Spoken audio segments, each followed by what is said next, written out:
Chers frères et sœurs, une cordiale bienvenue ce matin. Je vois certains visages cachés par un masque, mais bon, avec les yeux, on peut imaginer un sourire, une joie de se retrouver ensemble ici dans la maison de Dieu. J'espère que ce moment est également dans les familles qui ne pourront pas être parmi nous ce matin.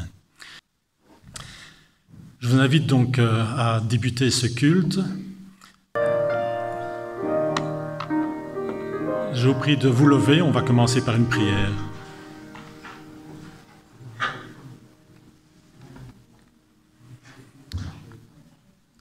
Seigneur notre Dieu, quelle joie de pouvoir se retrouver ici dans ta maison.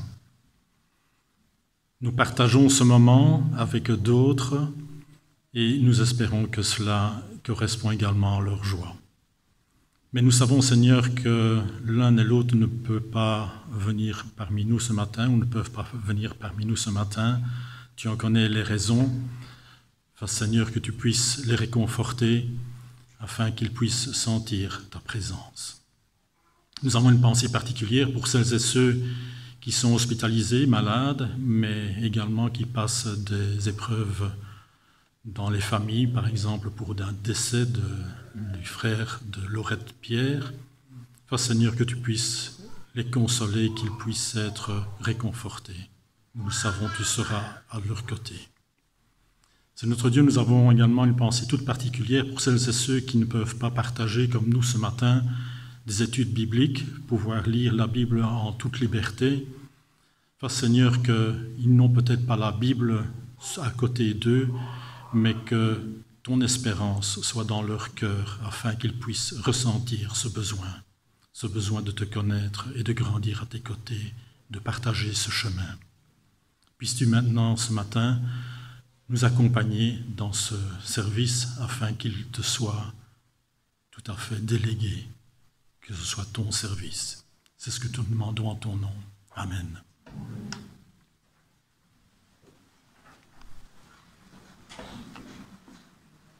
Voilà, nous débuterons par un premier cantique. Ensemble, nous avons prié. Ensemble, nous allons chanter.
Nous avons certainement soif de sa présence. C'est le cantique que je vous propose de chanter.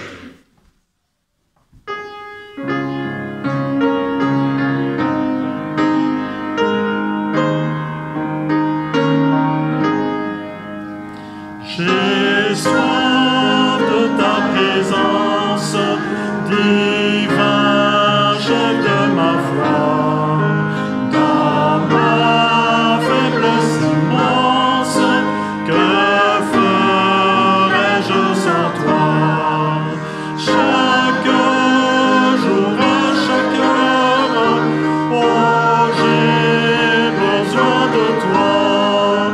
Viens Jésus et demeure.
Ce matin, nous avons une lecture biblique qui est proposée donc dans le cadre de la prédication que Ludivine Gustave, notre invité de marque, comme je disais, est ici ce matin. Alors, la lecture biblique se trouve dans le livre de Jacques, au chapitre 1er, et nous lirons ensemble, si vous voulez, dans votre Bible, les versets 5 et 6. Jacques, chapitre 1, les versets 5 et 6. Si l'un de vous manque de sagesse, qu'il la demande à Dieu, qui la lui donnera, car il donne à tous généreusement et sans faire de reproche. Il faut cependant qu'il la demande avec foi, sans douter, car celui qui doute ressemble aux vagues de la mer agitées et soulevées par le vent.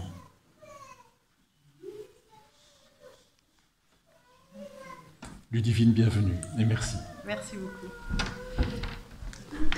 Merci Claude et bonjour à tous.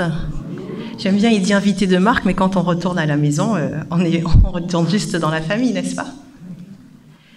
Ça fait super plaisir, vraiment. En plus, Eddie au piano, je suis contente, ça me rappelle de bons souvenirs, vraiment.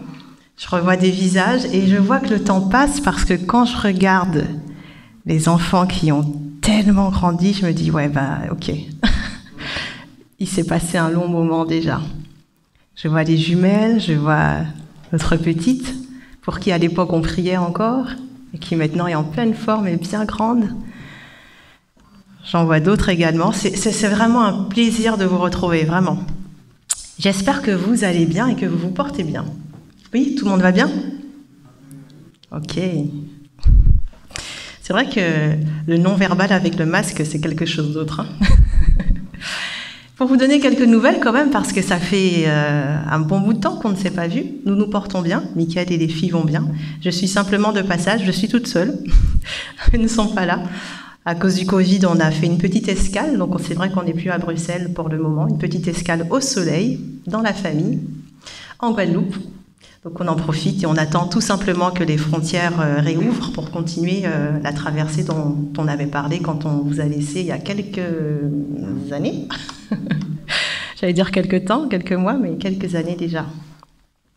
Aujourd'hui, je vais m'entretenir avec vous d'un sujet qui me passionne vraiment. Je pense que le partage qu'on a ici, c'est pas qu'une simple prédication, c'est pas qu'une simple méditation au travers d'un texte, mais c'est surtout un partage d'expérience, un retour pour qu'on soit exhortés mutuellement. Et un thème qui me challenge beaucoup, qui me tient beaucoup à cœur, c'est celui de la vision. Pas l'acuité, la vision. Ça va au-delà de ça. Le pouvoir de la vision. Quand Claude, j'ai envoyé un petit message à Claude cette semaine, je lui ai dit alors on fait comment, on s'inscrit, j'aimerais bien être parmi vous samedi. Il me dit oui, tu t'inscris simplement, tu donnes ton nom, et puis après il me dit ok c'est bon, mais en même temps tu voudrais pas partager une méditation avec nous? Je ne pouvais pas refuser, c'est toujours un plaisir. Et dans les textes que j'ai déjà présentés, que peut-être vous avez déjà entendus, celui-là est celui qui me semblait le plus pertinent, puisque je lui dis mais comment va notre assemblée, comment vont nos frères et sœurs? Et comme je ne vous ai pas vu depuis longtemps, celui qui me semble pertinent à partager aujourd'hui, c'est celui qui traite justement du pouvoir de la vision. Est-ce que ça vous parle déjà? Est-ce que le titre vous parle ou sans plus? Qu'est-ce qu'il y a derrière ça? Ouais? Oui? Comment? Curieuse, ok. Très bien. Est-ce que pour certains, pas d'intérêt? Le pouvoir de la vision.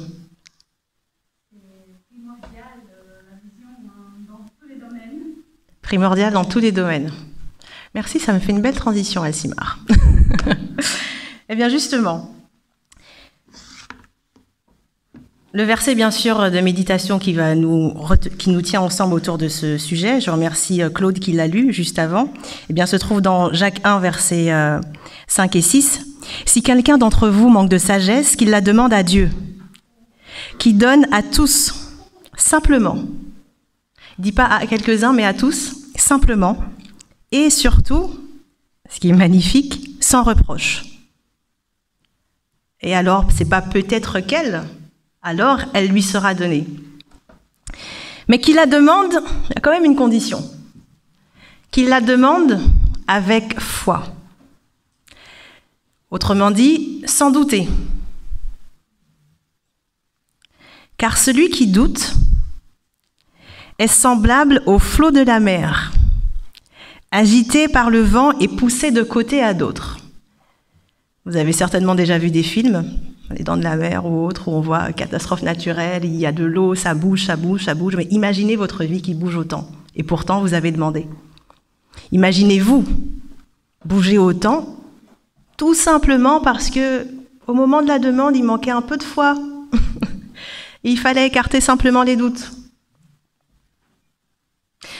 Plus sérieusement, que vous soyez une femme, un homme, parent, en couple, célibataire, entrepreneur, manager, employé, influent à la maison ou encore étudiant, voire même une personnalité politique, la vision est la clé pour faire de votre rêve, de votre mission individuelle, une réalité. Votre bonheur, votre paix, votre réussite, tout cela ne dépendra pas de l'économie, de votre employabilité, de la situation sanitaire du moment, de l'évolution de cette situation, ou même de ce que les autres pensent de vous. On en parlait tout à l'heure. Dans l'école du sabbat, tout à l'heure, tu parlais de la critique. Mais de l'intégration de ce principe, particulièrement, et de trois autres que je développerai avec vous ce matin. Et c'est bien possible. Cela fonctionne d'autant plus que nous n'avons certainement pas été créés pour avoir une vie médiocre, se contenter de régler des factures, mais oser continuellement aller d'apprentissage en apprentissage pour jouir de l'abondance. Et le point de départ de la réussite de notre vision, de notre mission, de notre rêve, quel est-il selon vous? C'est interactif, hein. C'est filmé, c'est vrai, mais alors du coup, ceux qui sont de l'autre côté de l'écran pourront aussi répondre, même si c'est en différé. Quel est le point de départ pour que cela fonctionne? Allez-y franchement, sans timidité, on est entre nous. Les objectifs? Ouais, mais quoi d'autre? Croire? Très bien, tout à fait, on l'a lu. Quoi d'autre?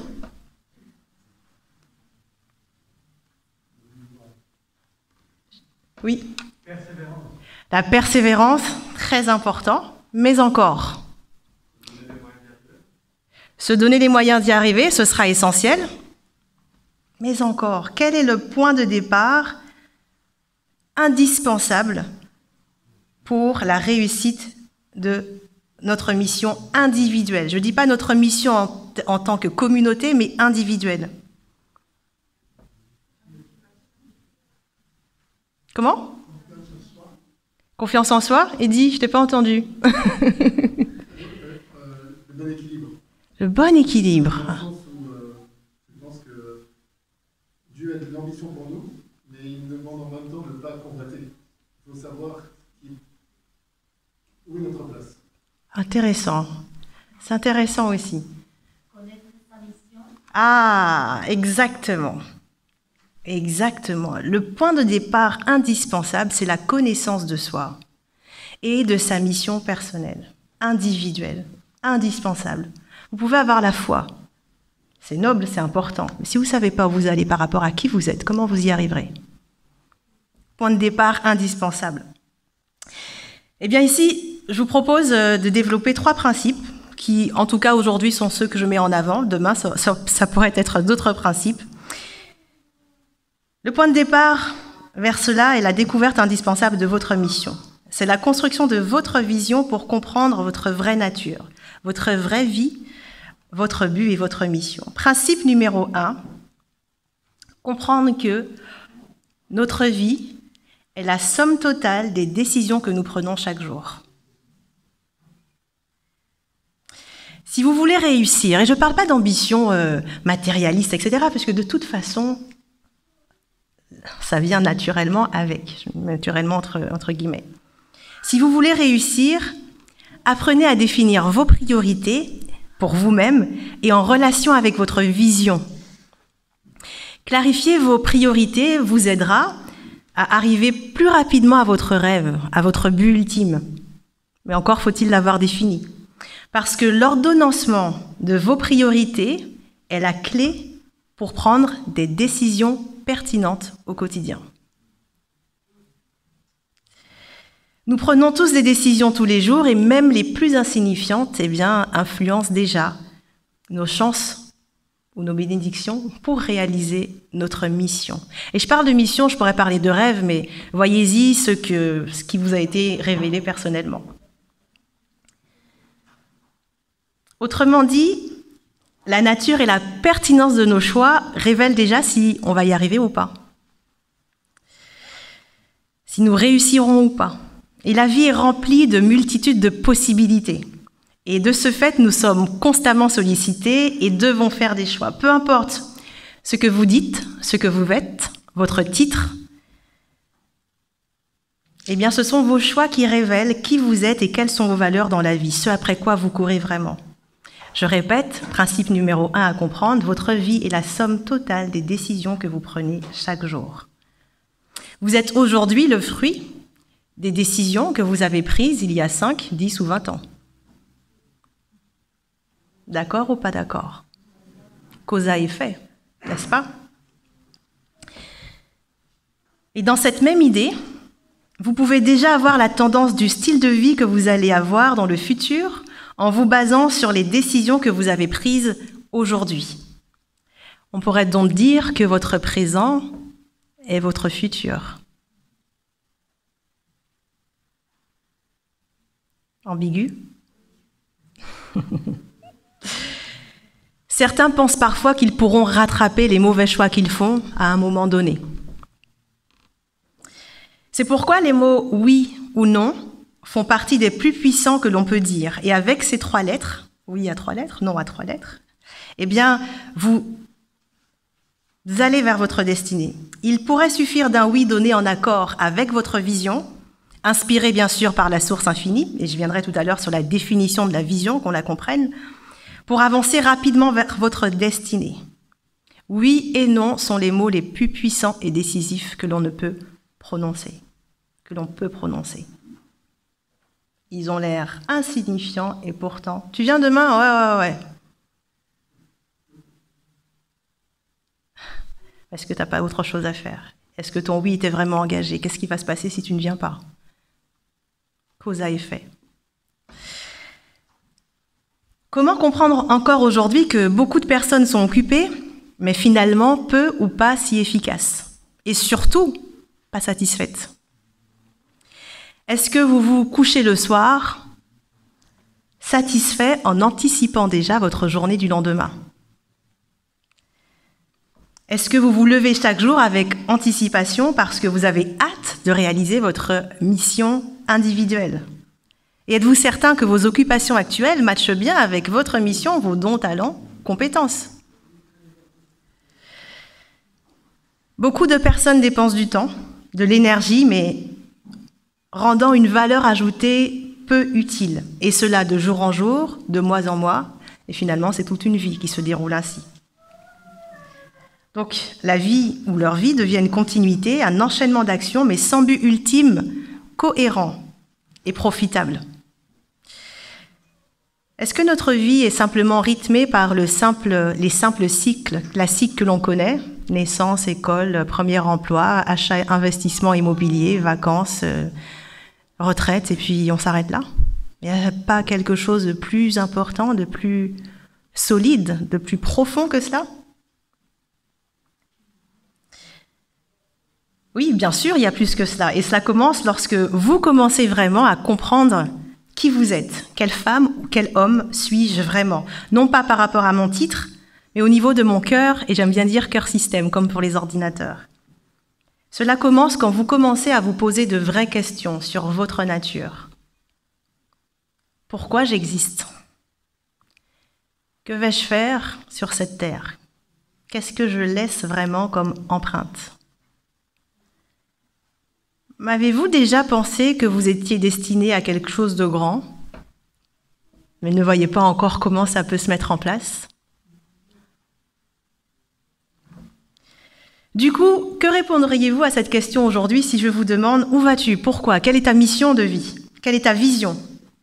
Sur quoi as-tu prévu, as-tu consenti de dépenser ton énergie? Qu'est-ce que tu es en train de réaliser?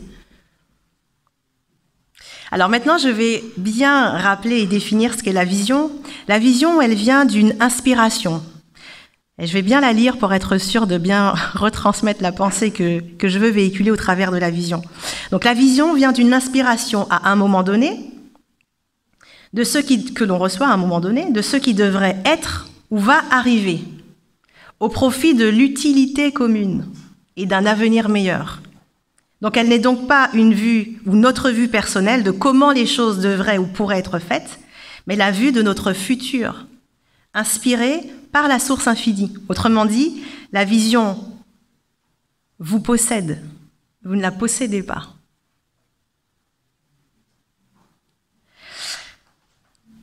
L'une des causes qui réduit l'espoir, particulièrement dans cette crise sanitaire mondiale que l'on traverse aujourd'hui, et qui favorise ce sentiment de chaos général, eh bien, c'est la perte de sens, la perte de direction à suivre, l'effondrement des repères.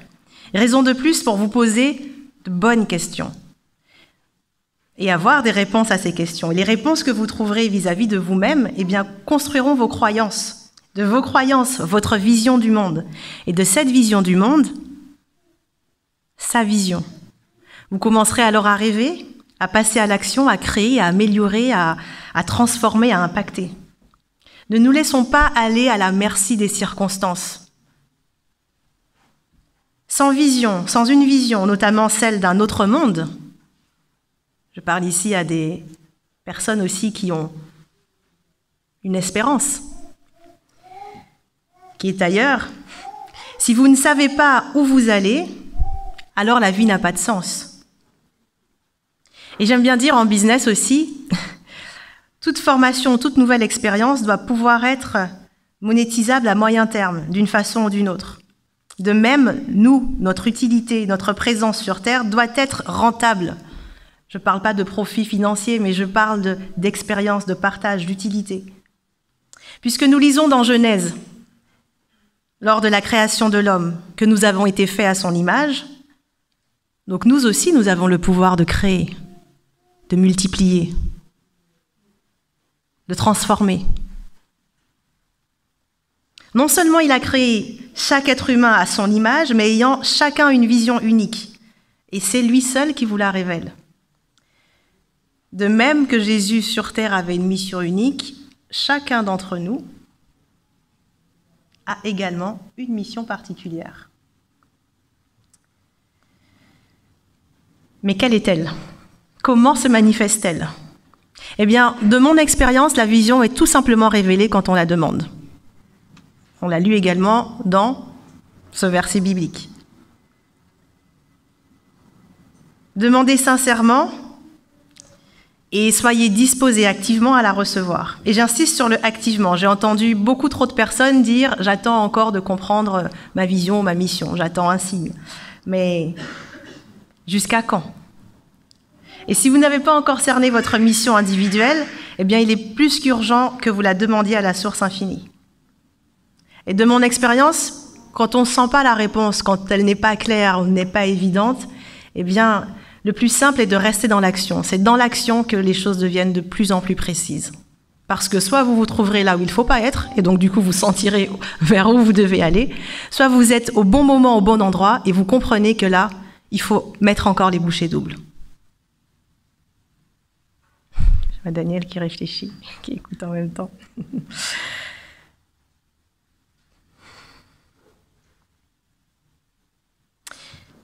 Si vous n'avez pas encore cerné votre mission individuelle, il est plus qu'urgent que vous la demandiez à la source infinie. Pas uniquement dans vos mots, par votre bouche, mais aussi par votre disposition et disponibilité. Et certainement pas en restant dans l'attente. Et c'est aussi pour cela que la source infinie nous dit « Ne vous inquiétez pas du lendemain » ou de votre réputation, mais surtout de compter sur elle. Donc notre seule responsabilité, et d'embrasser notre mission, que ce soit au travers d'un business, de la communauté, de nos familles, de l'Église ou en milieu politique. Bref, notre seule responsabilité est d'agir.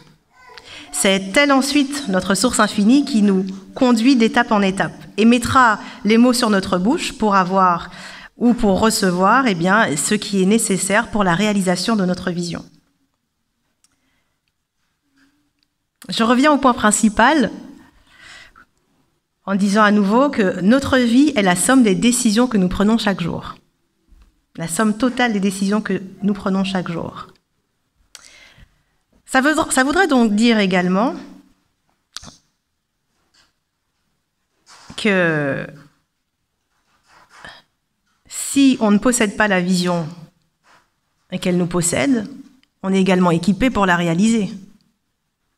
Elle n'arriverait pas sans outils pour être déployée, être mise à disposition.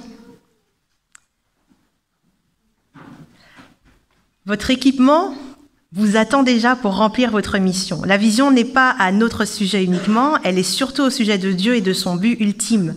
Avoir une vision, c'est avoir plus qu'un simple intérêt pour quelque chose. C'est en avoir un réel désir, une vraie passion. C'était le principe numéro 1. N'oubliez pas cette petite phrase. Votre vie est la somme totale des décisions que vous prenez chaque jour. Principe numéro 2, la vision, le pouvoir de la vision est qu'elle nous apprend à définir nos priorités, à déterminer ce qui est bénéfique, parce qu'on déterminera ce qui est bénéfique par rapport à la vision, puisqu'on a un focus.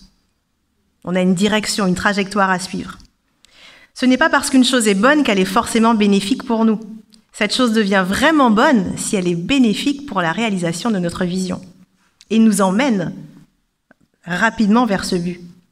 La question à se poser donc systématiquement est « En quoi cette chose, cette opportunité me conduit vers mon but, vers mon objectif ?» Et les choses extraordinaires arrivent lorsque vous décidez d'embrasser ce pourquoi vous êtes là. Après avoir capté, ressenti, perçu votre mission, revoyez vos priorités par rapport à cette vision.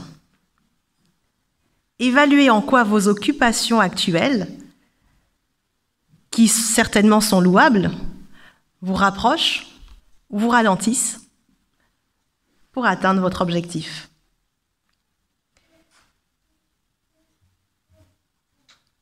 Autrement dit, c'est comme si la vision décidait par elle-même, par état de fait, de ce qui est bon pour vous. Vous pouvez donc filtrer avec 2 questions. Est-ce que mon occupation, est-ce que les activités qui m'occupent sont bonnes? Est-ce que cette activité est la meilleure activité? Ou est-ce que c'est juste une bonne activité? Autrement dit, ne faites pas ce qui fera plaisir, assurez-vous de faire vraiment ce qui est utile. Sans regarder à gauche ou à droite. On peut être sollicité parce que on est apprécié. Tiens, est-ce que tu veux venir dîner avec moi demain soir? Est-ce que c'est la meilleure chose que je dois prioriser maintenant ou est-ce que j'ai autre chose à prioriser par rapport à votre mission, vision? Une simple invitation à dîner fait la différence sur l'accélération du résultat. Un simple oui, un simple non donne une direction. Qu'on le veuille ou non. Ça a l'air anodin. Ah mais non, je ne peux pas dire non, ça ne se fait pas. Ben oui, ça se fait parce que j'ai une mission. Quand Jésus était sur terre, moi j'aime bien lire le livre de Luc, ce que je note, c'est qu'il n'avait pas de gêne à se retirer quand c'était nécessaire pour se reconnecter. Il n'avait pas de gêne à aller dans un sens ou un autre, à accepter une proposition ou pas, parce qu'il était toujours orienté sur sa mission du moment, son but sur terre. Autrement dit, deuxième principe qui clarifie le pouvoir de la vision, c'est que la vision détermine elle-même les priorités avec vous. Ce qui est nécessaire, le pouvoir de la vision. Et de la même façon, vous allez donc faire attention à ce à quoi vous allez discuter, là où vous irez, avec qui vous évoluerez. Par exemple, vous pouvez également veiller à vos sujets de conversation. C'est un petit peu surprenant. Ça pourrait sembler aussi très proche de la manipulation. Mais quand on parle dans les réseaux extérieurs de networking, de relations, il faut savoir que cela s'oriente par rapport à ce que l'on souhaite atteindre comme objectif. Mais votre quotidien devrait être également orienté par rapport à ce que vous souhaitez atteindre comme objectif. Quand la mère de Jésus le recherchait, alors qu'ils avaient déjà fait combien de jours de marche et que lui était resté en arrière dans l'église, on pourrait penser que c'était un enfant qui n'était pas respectueux, qui ne respectait pas ses parents. Pourtant, loin de là, il est resté parce qu'il savait ce qu'il devait faire à ce moment-là. Et bien sûr, sa mère est revenue le chercher. Ça vous parle? Maintenant, la question, c'est à quel point êtes-vous déterminé à remplir cette mission, cette invitation individuelle qui vous est faite? À quel point allez-vous oser confronter votre point de vue par rapport à ce que vous savez que vous devez réaliser? Tout à l'heure, dans l'école du sabbat, on parlait de critique. Êtes-vous prêt à être critiqué? Êtes-vous prêt à assumer vos décisions? L'idée non plus, tout à l'heure Eddy parlait d'équilibre et c'est important, l'idée non plus n'est pas de devenir... de toute façon, quand c'est le Saint-Esprit qui guide les actions, elles restent équilibrées le plus souvent. L'idée n'est pas d'avoir un focus démesuré, mais un focus cohérent par rapport à l'inspiration qui vous est donnée chaque jour, jour après jour, pour atteindre votre mission individuelle, réaliser votre mission individuelle. Donc le principe numéro 2, la vision discipline vos choix, tout comme vos interactions et vos conversations. Vous verrez très rapidement, le plus vous êtes focus sur un but à atteindre, le moins vous bavarderez. Le plus vous rechercherez ce qui vous nourrira et vous permettra d'y arriver. Du coup, je vais poser une question assez délicate ici. Est-ce que votre mission individuelle est claire? Pour qui c'est clair?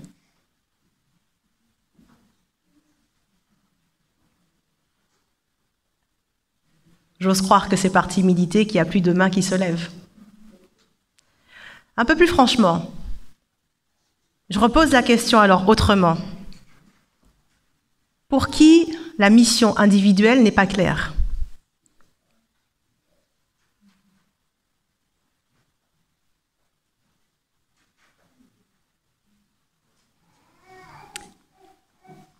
Ah, j'ai pas regardé ici. Une petite main levée.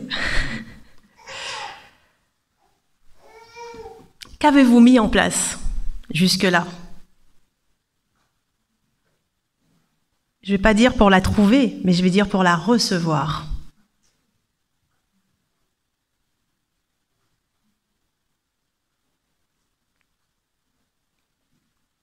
Je me rappelle encore, petit partage, bon c'est vrai que c'est filmé, c'est pas très grave. Mon déclic est arrivé pendant ma présence en Belgique. Je ne sais pas si vous vous en rappelez, ceux à qui parfois je partageais, mais au travail, j'en peux plus, ça se passe pas bien, j'ai envie de partir, etc. Dans les pleurs, à genoux, en demandant continuellement à la source infinie, mais je vais pas continuer à tourner comme ça jour après jour. Tu veux qu'on fasse quoi ensemble? Qu'est-ce que je dois faire? Dis-le-moi. J'étais arrivée à un point de non-retour où, eh bien après la deuxième petite que j'avais eue, Méane, qui est bien grande maintenant, je pouvais, quand mon congé maternité se terminait, je pouvais pas juste retourner au travail comme ça, c'était juste intenable. Et je sentais que je pouvais faire beaucoup plus, mais qu'il fallait que je prenne une décision. Et c'était pas qu'au niveau professionnel, parce que on n'est pas sur Terre que pour remplir une fonction ou un siège dans une entreprise, mais c'était vraiment au niveau de mon souffle, quoi. Qu'est-ce qu'on va faire ensemble? Et je disais à la source infinie, avec toi ou pas sans toi, mais il faut que tu me dises clairement ce que je dois faire. » Eh bien, il m'a dit ce que je vais faire. Et au fur et à mesure, 5 ans plus tard, je continue à comprendre jusqu'où il veut m'emmener. Si votre mission individuelle, personnelle n'est pas claire aujourd'hui, demandez-la avec foi, sans douter, et vous la recevrez. Soyez prêts et disposés. C'est la condition, on l'a lu ici. Et aujourd'hui, avec toute humilité, je peux dire que je suis surprise de la façon dont il m'utilise. Je ne pensais pas en passant en Belgique que je serais avec vous ce matin, ni que même on partagerait ce sujet-là, ni même que je vous poserais la question. Mais si votre mission en sortant de cette église aujourd'hui n'est pas claire, eh bien c'est le moment de lui demander de la recevoir et d'être attentif à l'écoute pour la recevoir. Je me rappelle encore qu'Olia n'est pas là. Olia est médecin, vous le savez. Ça a été mon médecin en Belgique, jusqu'à ce qu'il prenne sa retraite. Et pendant cette période de réflexion, eh bien, ça a été un médecin très à l'écoute. Silencieux, mais à l'écoute. Si vous vous posez des questions, entourez-vous de personnes qui peuvent vous aider à y répondre. C'est la loi de l'interdépendance qui l'a prévue comme cela. Et c'est comme ça qu'on peut vraiment comprendre ce qui se cache derrière les 3 lettres, que sont la foi, F-O-I. Parce que c'est dans la réalisation de vos missions personnelles que vous pourrez vraiment activer encore plus votre foi. Parce que vous demanderez par rapport à votre vision pour recevoir ce que vous avez besoin de recevoir pour la réalisation de cette vision, que l'invisible devienne visible. Principe numéro 3, toujours concernant le pouvoir de la vision. Votre vision vous conduit vers votre destinée. Tout cela est bien cohérent. Votre vision vous conduit vers votre destinée. En faisant ce pourquoi vous êtes né, ce pourquoi vous êtes appelé, eh bien, la vision vous protège de partir dans tous les sens et de mener cette vie comme des fous ou des folles, si je puis dire. Parfois, peut-être qu'on s'implique dans beaucoup trop d'activités familiales, sociales ou business pour montrer que l'on est capable de faire plein de choses ou avoir le sentiment de ne pas être oublié. Ayez des objectifs clairs. Pour réaliser votre vision, vous devez avoir un objectif clair pour votre vie. Toutes les personnes, les leaders impactants ou groupes de personnes qui ont marqué l'histoire positivement, elles avaient un point commun. Elles n'ont pas fait ce qu'elles ont fait par hasard. Elles avaient le désir d'oser, de vivre avec foi, croire et agir. Ces personnes qui nous impactent aujourd'hui ou qui nous ont impactés, dont on lit les ouvrages ou dont on lit les expériences, même dans la Bible, eh bien, étaient dirigées par une vision claire, des objectifs définis. Je ne dis pas que tout est remis clairement avec un mode d'emploi, un guide à suivre quand vous demandez, mais l'orientation, elle est donnée. Personnellement, quand moi je lui ai posé la question « mais qu'est-ce qu'on fait ensemble ?» Eh bien, ce qu'il m'a inspiré, c'est de lancer le blog magazine Ose Vivre pour parler d'entrepreneuriat, mais surtout de spiritualité. Mais je ne savais pas où cela allait me mener. Mais au fur et à mesure, il m'a montré quelles étaient les étapes à suivre. Et aujourd'hui, je suis contente de pouvoir, avec lui, goûter l'abondance. Je ne parle pas d'abondance financière, je parle de l'abondance de voir qu'en fait, tout ce qui est autour de nous peut vraiment être exploité et utilisé.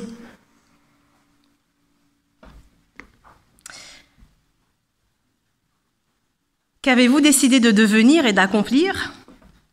Il veut vous communiquer une vision. L'avez-vous reçue ? On n'arrive pas où on arrive par hasard.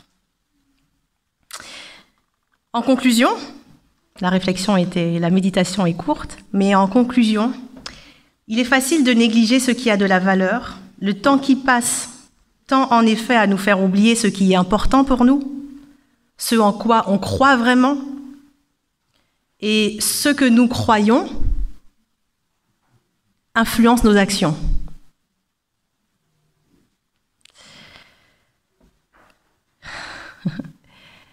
Et nos actions, également, impactent notre vie, notre manière de vivre.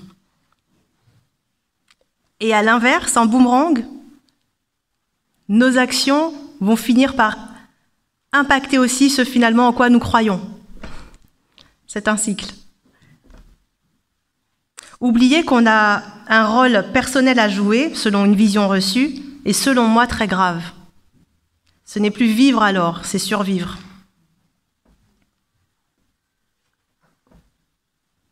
Le pouvoir de la vision est qu'il clarifie nos priorités et nous discipline. Les choix bénéfiques quotidiens nous rapprochent de notre destinée.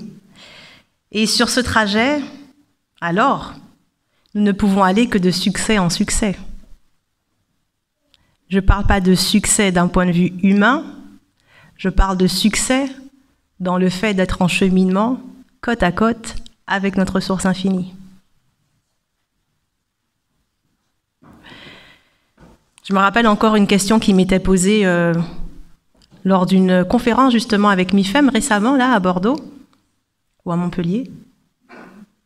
Et on parlait d'entrepreneuriat féminin pour des femmes chrétiennes, et elle me disait, mais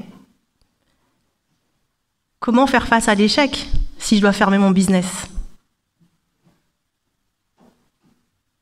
Mais pendant le trajet, il y a des choses qui se sont passées que vous n'avez pas vues, mais qui ont été activées par la source infinie. Les résultats que nous espérons voir sont limités par rapport aux résultats beaucoup plus larges que lui a déjà planifiés. Le succès n'est pas dans la finalité, finalement, uniquement. Il est surtout sur le trajet.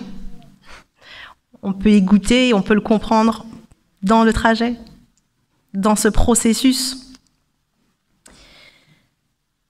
Je vous invite à écrire vos priorités dans chaque domaine de votre vie, en rapport avec votre vision.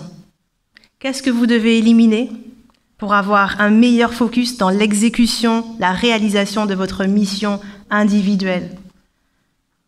Que devriez-vous prioriser vraiment? Demandez à la source infinie. Si quelqu'un d'entre vous manque de sagesse, et je vous invite à ce qu'on lise ce verset ensemble, si tu veux bien le reprojeter, s'il te plaît, Claude. Ou si vous avez vos Bibles, ouvrez vos Bibles dans Jacques 1, versets 5 et 6, je vous attends. Ensemble, si quelqu'un de vous manque de sagesse, qu'il la demande à Dieu, qu'il la lui donnera, car il donne à tous généreusement et sans faire de reproche. Il faut cependant qu'il la demande avec foi, sans douter, car celui qui doute ressemble aux vagues de la mer agitées et soulevées par le vent. Que ce verset vous anime pendant votre passage sur terre. En tout cas, c'est un de mes versets leitmotiv. Et je souhaite vraiment que nous puissions impacter pour manifester déjà sur terre ce que nous vivrons quand il reviendra nous chercher. Bonne réflexion et bonne journée de sabbat.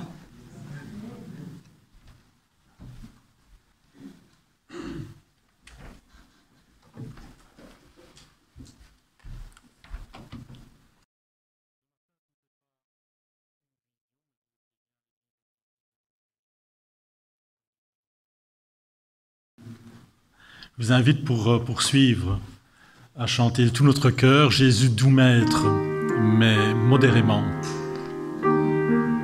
Levons-nous.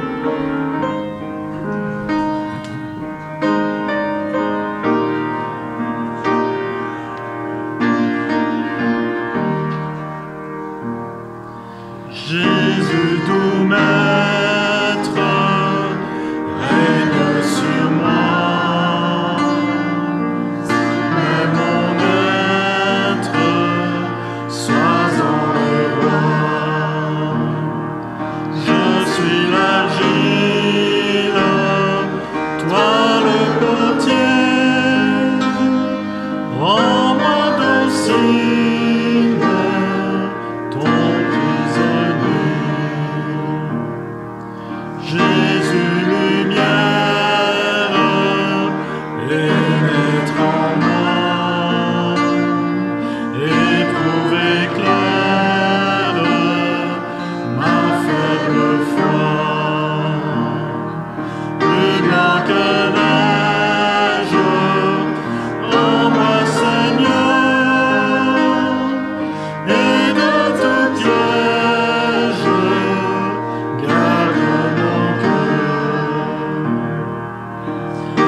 Merci, Source infinie, de nous éclairer, de nous accompagner, de nous aimer. Merci Dieu Tout-Puissant pour cette grâce que tu nous fais, d'avoir encore aujourd'hui le souffle de vie. Aide-nous à en prendre conscience avec gratitude pour justement exploiter ce que tu as placé en chacun de nous personnellement, pour manifester combien tu es grand, combien tu es bon, combien nous avons vraiment été créés à ton image, capables de créer, de transformer. Aide-nous à croire, sans douter, qu'avec toi, avec vision, foi, détermination, tout est possible.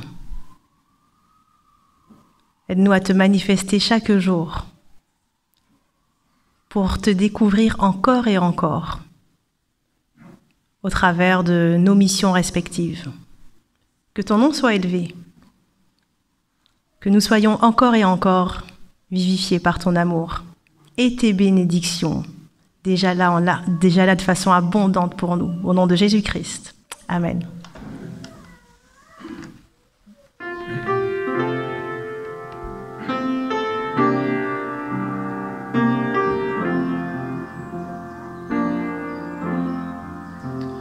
Que la grâce de Dieu soit sur toi pour t'aider à marcher dans ses voies. Reçois tout son pardon et sa bénédiction.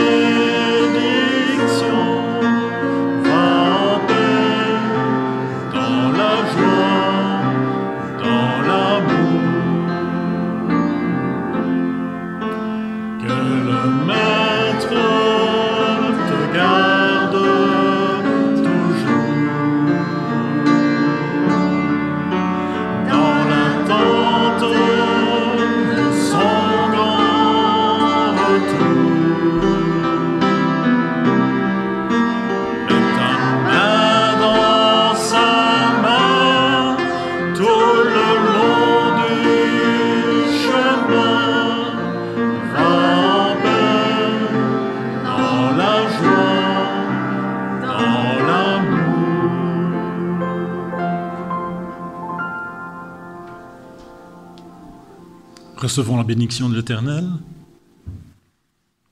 Que l'Éternel te bénisse et te garde. Que l'Éternel fasse luire sa face sur toi et t'accorde sa grâce. Que l'Éternel tourne sa face vers toi et te donne la paix. Amen.